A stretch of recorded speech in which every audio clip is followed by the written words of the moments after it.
Emotions such as fear, anger, frustration, and immobility are energies. And you can potentially catch these energies from people without realizing it. If you tend to be an emotional sponge, it's vital to know how to avoid taking on an individual's negative emotions, or even how to deflect the free-floating negativities in crowds.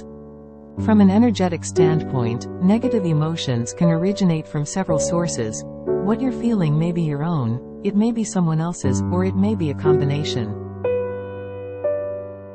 Then, how to stop absorbing other people's emotions. The person most likely to be overwhelmed by negative energies surrounding you is an empath, someone who acts as an emotional sponge. People call you hypersensitive, overly sensitive. You sense fear, anxiety, and stress from other people and draw this into your body, resolving them as your own physical pain and symptoms. It doesn't have to be people you don't know or don't like. You're also impacted by friends, family, and colleagues.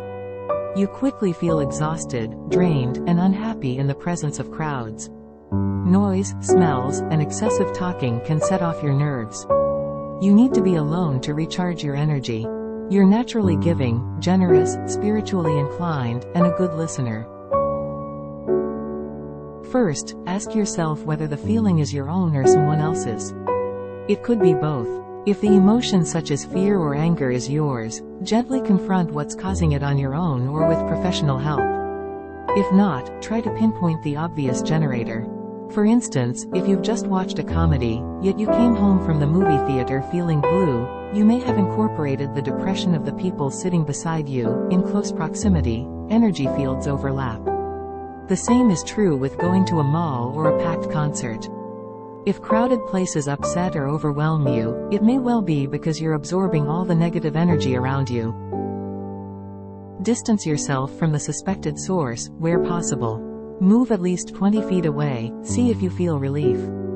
In a public place, don't hesitate to change seats if you feel a sense of depression imposing on you. Center yourself by concentrating on your breath. Doing this connects you to your essence. For a few minutes, keep exhaling negativity, inhaling calm. This helps to ground yourself and purify fear or other difficult emotions. Visualize negativity as gray fog lifting from your body, and hope as golden light entering. This can yield quick results.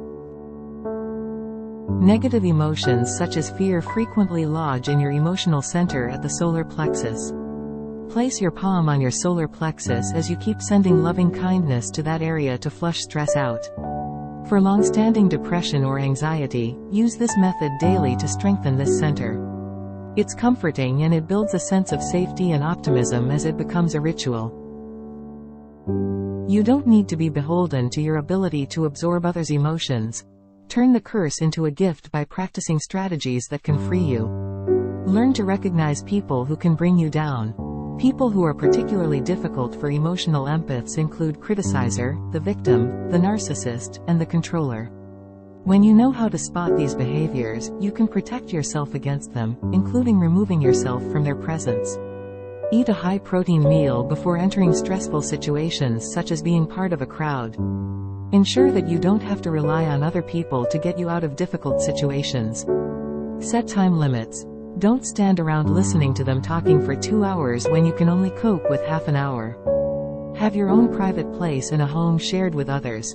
Ask others to respect your downtime during which you can rejuvenate. Call a friend who sees the good in others. Spend time with a colleague who affirms the bright side of things. Listen to hopeful people. Hear the faith they have in themselves and others. Also, relish hopeful words, songs, and art forms. Hope is contagious and it will lift your mood. Cultivate positive emotions that boost your inner strength. If you're surrounded by peace and love, you'll flourish as strongly. Leave many paths open that lead to communing with the resonance of nature. Nature switches off your victim mentality and recharges you energetically and spiritually. Keep a picture of a waterfall or a lush forest with you and look at it when overwhelmed. Step onto the quiet of a forest path or absorb the coolness of a gently babbling brook from beneath a weeping willow. Maintain your personal space of a cozy retreat where you hook into your own personal power and energy. Practice yoga and breathing techniques. These draw upon emotional centering and provide safe harbor in times of storm.